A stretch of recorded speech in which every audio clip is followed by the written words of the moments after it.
സുഖല്ലേ? ഇന്നത്തെ സ്പെഷ്യൽ ഒരു വെറൈറ്റി പുട്ടാണ് കേട്ടോ നമ്മൾ റെഡിയാക്കാൻ പോണേ. പുട്ട് തയ്യാറാക്കുമ്പോൾ ഇതുപോലെ ഒന്ന് റെഡിയാക്കി നോക്കണേ. ബൗളിലേക്ക് 1/4 കപ്പ് പുട്ടുപൊടി ചേർക്കുന്നുണ്ട്. മാവിന് ആവശ്യമായിട്ടുള്ള ഉപ്പ് ചേർക്കാം. ഒന്ന് മിക്സ് ചെയ്ത് കൊടുക്കുക. ഞാൻ പാല് ചേർത്താണ് പുട്ടുപൊടി കുഴയ്ക്കാൻ പോണത്. നിങ്ങൾക്ക് പാൽ ഇഷ്ടമല്ല എന്നുണ്ടെങ്കിൽ സാധാരണ പോലെ വെള്ളം ചേർത്ത് കുഴച്ചാൽ മതി കേട്ടോ. പുട്ടുപൊടി പാലിൽ മിക്സ് ചെയ്തതിന് ശേഷം ഒന്ന് പ്രസ് ചെയ്ത് കൊടുത്ത് ഇതിങ്ങനെ ഇരിക്കട്ടെ. ഇതിന് നമുക്കൊരു മിക്സ് റെഡിയാക്കാണ്ട് അതിന് ശേഷം ഇതൊന്നും കൂടി നമുക്ക് കുഴച്ചെടുക്കാം. പാനിൽ 1/2 ടീസ്പൂൺ നെയ്യ് ചേർക്കുന്നുണ്ട്. 2 ക്യാരറ്റ് ഗ്രേറ്റ് ചെയ്ത് ചേർക്കാം. നല്ല വലിപ്പമുള്ള ക്യാരറ്റാണ് കേട്ടോ. 2 എണ്ണം ക്യാരറ്റ് നെയ്യിലൊന്ന് ഫ്രൈ ചെയ്തെടുക്കാം. ഇതിൻ്റെ വെള്ളമയമൊക്കെ ഒന്ന് പോകണം.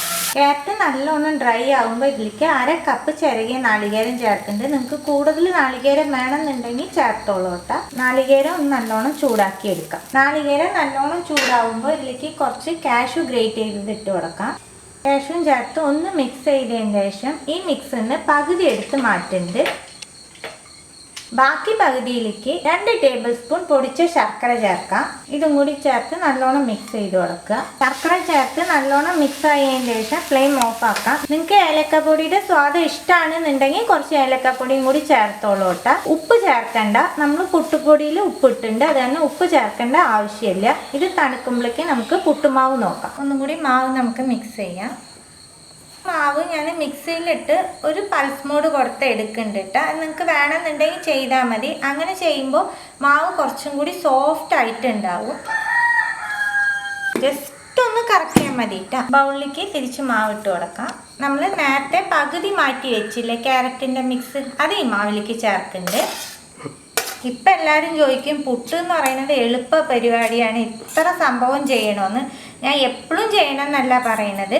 എപ്പോഴെങ്കിലുമൊക്കെ നമുക്ക് കഴിക്കുമ്പോൾ വെറൈറ്റി ആയിട്ട് ഇതുപോലെയൊക്കെ ഉണ്ടാക്കി കഴിക്കാം. എല്ലാം നല്ലോണം മിക്സ് ചെയ്തതിന് ശേഷം ഇനി നമുക്ക് പുട്ട് റെഡിയാക്കാം. നിങ്ങൾക്ക് കുഞ്ഞിയെ ബൗളിൽ ഉണ്ടാക്കാം, അല്ലെങ്കിൽ ചേറ്റപ്പുട്ടിൻ്റെ ആ പാത്രത്തിൽ ഉണ്ടാക്കാം, അല്ല പുട്ടുകുറ്റിയിൽ ഉണ്ടാക്കാം. എങ്ങനെ വേണമെങ്കിൽ ആവാട്ടെ. ഞാൻ ഈ പാത്രത്തിലാണ് റെഡിയാക്കാൻ പോണത്. ഇതിൻ്റെ അടിയിൽ വാഴയില വെച്ച് അതിൻ്റെ മുകളിൽ കുറച്ച് എണ്ണ സ്പ്രെഡ് ചെയ്ത് കൊടുത്തിട്ടുണ്ട് കേട്ടോ. നമ്മൾ റെഡിയാക്കി വെച്ചേക്കണ മിക്സിന്ന് അടിയിൽ കുറച്ചിടാം. സാധാരണ നമ്മൾ പുട്ടിന് ചെയ്യുന്ന പോലെ തന്നെ. ഈ ഫില്ലിങ് വെക്കാം. ലാസ്റ്റ് നമുക്ക് ഫില്ലിങ് വെച്ച് കൊടുക്കാം. ഈ ഫില്ലിങ്ങിന് വേറെ നിങ്ങൾക്ക് ലാസ്റ്റ് നാളികേരം വേണമെങ്കിലും വെക്കാം കേട്ടോ. നമ്മൾ പുട്ടുമാവ് ഫില്ല് ചെയ്ത് കൊടുത്തു.